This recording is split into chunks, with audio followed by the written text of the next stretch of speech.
তখন সে বলল যে ঠিক আছে তাহলে তুমি আমার রুমে চলে আসো, শো এখানে। তো আমি বলছি না, আপনি এক কাজ করেন, আমার রুমে চলে আসেন, কারণ আমার তো ফোন, আপনার ভাই ফোন দিলে ফোনে না পেলে টেনশন করবে। তখন বলতেছে আচ্ছা তুমি যাও, আমি আসতেছি। তো সে তার ঘরটা তালা মারে আমার ঘরে চলে আসে। পরে আমিও শুয়ে থাকি। শুয়ে থাকার পরে আমি বলতেছি আপনি উপরে শোন, আমি নিচে শুই। সে বলতেছে না না কোনো সমস্যা নেই, তুমি উপরে শো, আমি নিচে শুয়ে থাকি। তারপর আর আমার আর তেমন ছিল না, মনে করলাম থাক যেহেতু আমি ডেকে আনছি। পরে আমি ঘুমায় পড়ি। ঘুমায় পড়ার পরে পরে অনেকক্ষণ পর উঠে দেখি যে আমার ভাসুর আমার সাথে মানে মানে মেলামেশা করতে চাচ্ছে। সে উপরে চলে আসছে, খুব মানে জড়াজড়ি করতেছে। তখন আমার কাছে মনে হলো যে আমি তো ওনাকে ডাকছি। আর সবথেকে বড় কথা হচ্ছে আমার হাসব্যান্ড তো আর দেশে নাই, দেশের বাইরে থাকে। তারও ওয়াইফ নাই। তাছাড়া আমারও তো একটা চাহিদা আছে বলেন। পরে আর ওই পর্যায়ে আমি না করতে পারি নাই। তখন তার সাথে আমি ওইভাবে মেলামেশা করি। করার পরে সকালে আমি আর তার সাথে আর কথা বলি না। উনি চলে যায় উনার রুমে। ওইদিন আর আমি উনাকে খাবার-টাবার দেই নাই। উনার ভাই কথা বলছে, আমি কথা বলছি। যে বলছে, "তুমি ভাইকে খেয়াল রাখো।" আমি বলছি, "হ্যাঁ।" তারপর আবার পরের দিন দুপুরবেলা আমি তার রুমে খাবার দিয়ে আসলাম। তখন সে আস্তে, আস্তে আমার হাত ধরে বলে যে, "কোনো সমস্যা নাই। আমার ভাই তো নাই। তুমি লজ্জা পাইও না। তোমার যখন দরকার হবে তুমি বইলো। আমি যেয়ে তোমাকে সময় দেব।" তখন এই কথা বলার পরে আমি মনে করলাম যে একবার যেহেতু থাকছি তাহলে আর কি আছে। পরে আমি প্রায় যখনই আমার খারাপ লাগতো, মানে আমার আর ভাল লাগতো না, পরে আমি কি মানে উনারে ডাকলে উনি চলে যেত। আবার মাঝে মধ্যে উনি উনার থেকেও যাইতো যে তোমার ভয় পাবা আমি থাকি। তো এরকম করতে করতে একদিন আমি মানে আমার মনে হলো যে আমি আমার স্বামীর থেকে ভালোবাসা আমি আমার ভাসুরের কাছ থেকে পাচ্ছি। আসসালামু আলাইকুম, আমি আখি বলতেছিলাম। আমার গ্রামের বাসা হচ্ছে আপনার বগুড়াতে।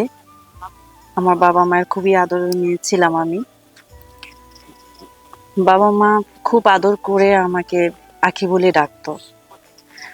কিন্তু আমার ইচ্ছে ছিল আমি আরো পড়াশোনা করব। কিন্তু আমার বাবার অসুস্থতার কারণে আমাকে আর পড়াশোনা করা হলো না। কারণ আমার বাবার কথা ছিল যে যদি আমি মারা যাই তখন তোমাকে বিয়ে কিভাবে দেব? তাহলে তোমার একটা ব্যবস্থা করে যাই, বাকিটা হয়তোবা আল্লাহ দেখবে। তো তারপরে আমার সাথে যে ছেলের সাথে বিয়ে ঠিক করে সেই ছেলের অবস্থা মোটামুটি অনেক ভালো। তারপর ওই বাসার বউ হয়ে আমি যাই। ওই বাসার বউ হয়ে যাওয়ার পরে আমার স্বামী হচ্ছে আপনার ৩ বছর ধরে দেশের বাইরে থাকে। আর আমার ভাসুরের বউ হচ্ছে আপনার ২ বছর হয় মারা যায়। তো বাসায় আমার ভাসুর আর আমি একাই থাকি। মাঝে মধ্যে আমার মা, আমার বাবা, আমার আত্মীয়স্বজন এসে ২-১ দিন করে থেকে যেত। তো আবার আমি আর যেতে পারতাম না বাসায় বেশি। কারণ আমার ভাসুরটা একা থাকতো। তার ওয়াইফ মারা গেছে। সে বাহিরে কাজে যায়। তার হচ্ছে কাপড়-চোপড় ধোয়া, তার ঘরটা গুছানো, তাকে রান্নাবাড়ি করে খাওয়ানো। কে করবে এগুলা? আমার শাশুড়ি নাই। শাশুড়ি সেই ছোটবেলায় নাকি মারা গেছে। শ্বশুর-শাশুড়ি দোনোজনে মারা গেছে, এটাই তার ছোট ভাই ছিল। তো যখন ভাইটা বাহিরে থাকে তা তো উনার ওয়াইফ তো মারাই গেল। তো এখন তো আমারই দায়িত্ব বলেন। তো আমি সবসময় উনার নিয়মিত খেয়াল রাখতাম। আমার হাসব্যান্ড যখন ফোন দিত বলতো আমার ভাইয়ের খেয়াল তুমি রাখবা। কারণ আমার তো আর বাবা-মা নাই। এই ভাইটাই আমাকে বড় করছে। তখন আমি বলছি তুমি কোনো চিন্তা করো না। আমি আছি, আমি দেখবো। তোমার ভাই মানে তো আমার ভাই। কিসের এত টেনশন? তো তখন আমি আর আমার বাবার বাসায় যাইতাম না। কারণ আমি মনে করতাম যে আমার বাসুরে রাইখা আমি যাবো, তখন সে খাওয়া-দাওয়া কোথায় করবে? একা মানুষ। তো এরকম করে প্রায় আমি উনার কাপড়-চোপড় ধুয়ে দেই, ঘর-টর গোছাতে সবই করে দেই। কোনো সমস্যা হয় না আমার। তো একদিন আমার মানে হঠাৎ করে মানে রাত্রে অনেক ভয় লাগতেছিল। অনেক ভয় লাগতেছিল মানে আমি খুব মেঘ মানে আমার মনে হচ্ছিল যে মেঘ হবে। তো ভয় লাগতেছিল যে আমি বাসায় তো এত মানে কেউই নাই। আমি কাকে ডাক দিব? ভয় লাগতেছিল। পরে রাত্রে প্রায় ২টা ২:৩০ বাজে। পরে আমি আমার ভাসুরের ঘরে যেয়ে আমি নক করি। তখন আমি তাকে বলি যে, "ভাইয়া আমার তো খুব ভয় লাগতেছে। আমি কি আপনার ঘরে আজকে থাকতে পারবো?" তখন সে বলতেছে যে, কেন ভয় লাগতেছে? কি হইছে? এমনি কেউ তোমাকে ডিস্টার্ব করতেছে?" আমি বলছি যে, "না, এমনি কোনো সমস্যা নেই। কিন্তু আমার ভয় লাগতেছে।" আর আপনার ভাই তো সেই ফোন দিছে, আজকে সারাদিনও ফোন দেয় নাই। ওনাকে কাজে খুব ব্যস্ত। এখন আমার তো ভয় লাগতেছে, আমি তো ঘুমাইতে পারবো না। তখন সে বলল যে ঠিক আছে, তাহলে তুমি আমার রুমে চলে আসো, শো এখানে। তো আমি বলছি না, আপনি এক কাজ করেন, আমার রুমে চলে আসেন, কারণ আমার তো ফোন, আপনার ভাই ফোন দিলে ফোনে না পেলে টেনশন করবে।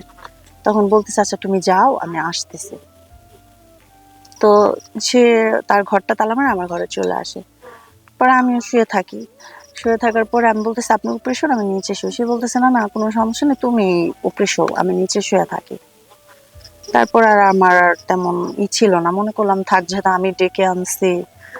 পরে আমি ঘুমায় পড়ি। ঘুমায় পড়ার পরে পরে অনেকক্ষণ পর উঠে দেখি যে আমার ভাসুর আমার সাথে মানে মানে মেলামেশা করতে চাচ্ছে। সে উপরে চলে আসছে, খুব মানে জড়াজড়ি করতেছে। তখন আমার কাছে মনে হলো যে আমি তো ওনাকে ডাকছি। আর সবথেকে বড় কথা হচ্ছে আমার হাসব্যান্ড তো আর দেশে নাই, দেশের বাইরে থাকে। তারও ওয়াইফ নাই। তাছাড়া আমারও তো একটা চাহিদা আছে বলেন। পরে আর ওই পর্যায়ে আমি না করতে পারি নাই। তখন তার সাথে আমি ওইভাবে মেলামেশা করি। করার পরে সকালে আমি আর তার সাথে আর কথা বলি না। উনি চলে যায় উনার রুম। ওইদিন আর আমি উনাকে খাবার-টাবার দেই নাই। উনার ভাই কথা বলছে, আমি কথা বলছি। যে বলছে, "তুমি ভাইকে খেয়াল রাখো।" আমি বলছি, "হ্যাঁ।" তারপর আবার পরের দিন দুপুরবেলা আমি তার রুমে খাবার দিয়ে আসলাম। তখন সে আস্তে, আস্তে আমার হাত ধরে বলে যে, "কোনো সমস্যা নাই। আমার ভাই তো নাই। তুমি লজ্জা পাইও না। তোমার যখন দরকার হবে তুমি বইলো। আমি যেয়ে তোমাকে সময় দেব।" তখন এই কথা বলার পরে আমি মনে করলাম যে একবার যেহেতু থাকছি, তাহলে আর কি আছে। পরে আমি প্রায় যখনই আমার খারাপ লাগতো, মানে আমার আর ভাল লাগতো না, পরে আমি কি মানে উনারে ডাকলেই উনি চলে যেত। আবার মাঝে মধ্যে উনি উনার থেকেও যাইতো যে তোমার ভয় পাবা, আমি থাকি। তো এরকম করতে করতে একদিন আমি মানে আমার মনে হলো যে আমি আমার স্বামীর থেকে ভালোবাসা আমি আমার ভাসুরের কাছ থেকে পাচ্ছি। তখন আস্তে, আস্তে আমি আমার স্বামীর সাথে কথা বলাটা বন্ধ করি। মানে আস্তে, আস্তে কম বলি আরকি। যখন দিন-রাত বলতাম, এখন আস্তে, আস্তে কম বলি। তো ও যখন আমাকে জিজ্ঞেস করে আমি বলি যে, "হ্যাঁ, আমার আর তেমন একটা বেশি ভাল লাগে না তো কথা বলতে। এজন্য আমি একটু ঘুমায়ে পড়ি তাড়াতাড়ি।" তো ও আর তেমন কিছু বলে না। তো আস্তে, আস্তে আমার স্বামীর প্রতি থেকে কেন যেন আমার ভালোবাসাটা উঠে যায়। তখন আমার ভাসুরের জন্য আমার প্রচুর মায়া হয়ে যায়, ভালোবাসা হয়ে যায়। যখন খুশি তখন তাকে পাচ্ছি কাছে। এখন তো আমার এইটাই দরকার। পরে আর কি করব বলেন? পরে যখন খুশি তখন আমার বাসুরের সাথে থাকি। থাকার পর আস্তে, আস্তে আমি এক পর্যায়ে আমার হাসব্যান্ডকে পুরাই ভুলে যাই। মানে আমার আর তার কথা এখন আর মনে থাকে না। ফোন দিলে ২ দিন ৩ দিন পর আমি একটু রিসিভ করি। তো আমার হাসব্যান্ডের সাথে যখন আমি আ মানে কথা কম বলি, তখন আমার হাসব্যান্ড রেগে যায় যে, "কি ব্যাপার? কি হইছে কতদিন ধরে? আমার সাথে এত কথা বলো না। আগে দিন-রাত কথা বলতা। এখন তো তুমি আমার সাথে কথা বলো না। তোমার কি দরকার বলো? তোমার যদি মনে হয় যে না তুমি থাকতে পারতেছো না, তোমার শারীরিক চাহিদার দরকার হতে পারে, তাহলে আমি এসে সময় দেব।" কিন্তু এক পর্যায়ে কি জানেন? আমার আর তখন তাকে ভালো লাগে না। আমি আমার ভাসুরকে ভালোবেসে ফেলি। তো এরকম করতে, করতে আমি আমার ভাসুরকে সবসময় সময় দিয়ে আমার হাসব্যান্ডকে পুরোই ভুলে যাই। তো আপনারাই এবার বলেন যে আসলে কাছে থাকার মানুষকে মনে রাখবো না দূরে থাকার মানুষকে মনে রাখবো? তা আমি আসলে ভুল করছি না কি করছি আমি নিজেও বলতে পারবো না। যদি আমার গল্পটা আপনাদের কাছে ভালো লেগে থাকে, তাহলে অবশ্যই আপনারা লাইক, কমেন্ট, শেয়ার করবেন। আমাদের পাশে থাকবেন। আল্লাহ হাফেজ।